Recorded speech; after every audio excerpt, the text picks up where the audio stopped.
नाम गणेश कुमार है, डीडीए के इलाज में 1970 से दुकान है, पूरी कागज है मेरे पास डीडीए की, फिर भी तोड़ रहे हैं।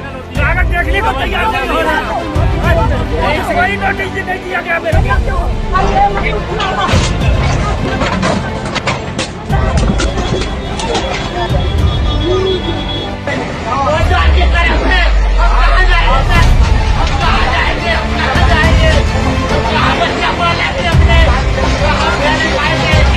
राजधानी दिल्ली के जहांगीरपुरी में जिस तरह से बुलडोजर से तोड़फोड़ की गई, उस पर जहां एक तरफ भारतीय जनता पार्टी के समर्थक और टीवी मीडिया के लोग जश्न मनाते हुए नजर आए, वहीं पर विपक्ष के नेता समेत तमाम पत्रकार और सोशल एक्टिविस्ट इसकी आलोचना कर रहे थे। हाल ही में आपने बुलडोजर से लोगों के घरों को उजड़ते देखा।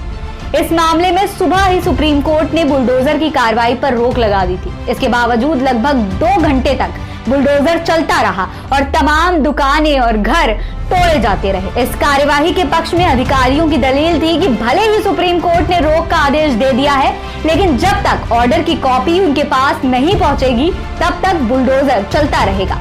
जाहिर सी बात है कि ये साफ तौर पर अधिकारियों की मनमानी का सबूत देता है। जनवादी अधिकारों का मुद्दा है और समझ लो मेरे प्रिय साथियों, आज अगर हम नहीं खड़े हुए, पार्लियामेंट में विपक्ष का रोल आपने देखा, उसमें मैं जितना कम कहूँ उतना अच्छा है। विपक्ष के नेताओं ने हिंदुस्तान के लिए नहीं, अपनी वोट के लिए सोचा। मेरे प्रिय साथियों, अगर संसद के अंदर कमजोरी है तो ये सड़क की मजबूती हमारे देश को बचाएगा। हमेशा ये सड़क की मजबूती, ये एकता की मजबूती, ये संघर्ष की मजबूती ने हिंदुस्तान को। अगर अब ये सब बातें आम हो चुकी हैं, सत्ता पक्ष के ज्यादातर लोग और मीडिया के ज्यादातर एंकर और रिपोर्टर बुलडोजर की इस कार्यवाही को जरूरी बता रहे हैं, लेकिन ये जरूरत सिर्फ और सिर्फ उन गरीबों पर लागू होती है, उन गुंडों पर नहीं लागू होती जो तलवारें और तमंचे लेकर घुस आए थे, मस्जिदों की दीवारों पर चढ़ रहे थे, अपने झंडे लहरा रहे थे, मुसलमानों पर अभद्र टिप्पणियां कर रहे थे, पूरी तरह से उस इलाके का माहौल खराब करने की कोशिश में लगे हुए थे। ये शान से अभद्रता करते रहे और बाद में वहां मौजूद मुसलमानों को पत्थरबाज कहा जा रहा था। टीवी मीडिया तक इस तरह के दोगलेपन निर्लिप्त है, पर कुछ लोग हैं जिनकी आंखों ने सच्चाई देखी है और जो सच बोलने की हिम्मत रखते हैं। दरअसल हम बात कर रहे हैं जहांगीरपुरी में रहने वाले उन हिंदुओं की, जिन्होंने साफ तौर पर बताया कि वहां पर किस तरह से माहौल खराब करने की कोशिश की गई। पथराव हुआ तो कोई इंसान क्या करेगा? तुम लोग वहाँ पर मस्जिद के आगे, इनका रोजा खोलने का टाइम हो रहा है, उससे पहले अजान होती है ना, और आप लोग वहीं पर ही होकर डीजे बजा रहे हो, उल्टा सीधा कमेंट्स पास कर रहे हो और मुस्लिम्स के लिए उल्टा सीधा कह रहे हो। कौन कहाँ तक बर्दाश्त करेगा? उनको उकसा रहे हो बार बार। वो यही कह रहे हैं बार बार कि मुस्लिम्स को काटेंगे, मुसलमानों को काटेंगे, उनको रहने नहीं देंगे यहाँ पर। क्यों कहा जा रहा है इन पर दबाव किस चीज़ का? क्यों ये लोग आराम से रहने देते? कोई किसी को कुछ नहीं कहता। कभी आपने कभी देखा कि बार बार उसमें 2-4 ऐसे लोग थे जो बोलते मुसलमानों को काटेंगे, रखे मुसलमानों को काटेंगे, ऐसे बोलते? तो गलत चीज़ है ना बिल्कुल। इन लोगों ने तो कभी मस्जिद में जाके ऐसा नहीं कहा, इन लोगों ने कभी मस्जिद में जाके गलत नहीं करा, मंदिर में जाके इन लोगों ने कभी मंदिर में जाके परेशान किया कभी किसी को? आज तक नहीं देखा मैंने। यहाँ के लोग बिल्कुल आराम से रहते हैं, बिल्कुल कभी किसी को परेशान नहीं करना। इतने टाइम से मैं यहाँ पर रह रही, कभी मैंने किसी चीज़ में नहीं देखा। अकेली हिंदू मैं यहाँ पर हूँ, फिर कभी लगा यहाँ पर, कभी मेरे को नहीं लगा ऐसा। लेकिन इन लोगों को बहुत परेशान किया जा रहा है। और दंगे जो हुए हैं वहाँ से हुए हैं, बजरंग दल वालों के हाथ में सारे के सारे चक्कू, छुरे, गन वगैरह जो भी थी, तलवारें थी, उनके हाथ में थी। ये लोग नहीं हत्ते थे। लेकिन जब इन पे वार हो रहा है तो अपना बचाव तो करेंगे ये। जब वहाँ के लोग इन पे बचाव उल्टा सीधा बोल रहे हैं, कमेंट पास कर रहे हैं, तो ये कहीं ना कहीं तो बचाव करेंगे।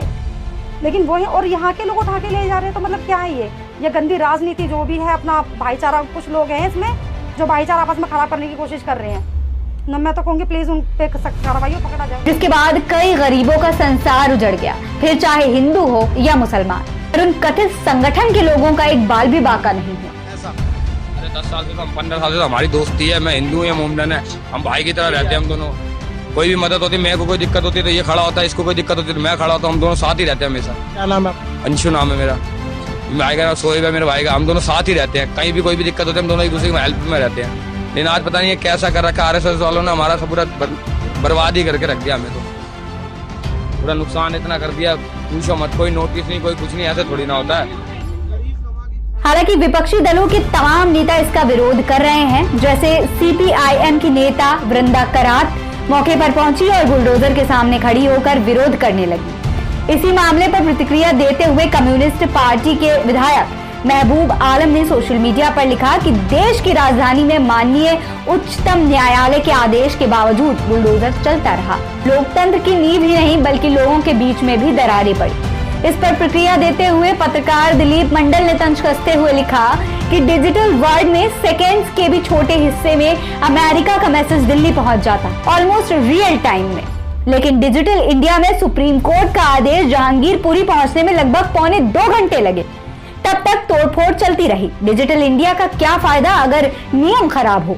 सुप्रीम कोर्ट के आदेश के बावजूद घंटों बुलडोजर की चली कार्यवाही पर SDM कोर्ट को क्या सफाई देते हैं ये तो देखने की बात होगी, मगर निश्चित ही आज की ये घटना विध्वंस की राजनीति को बढ़ावा दे रही है।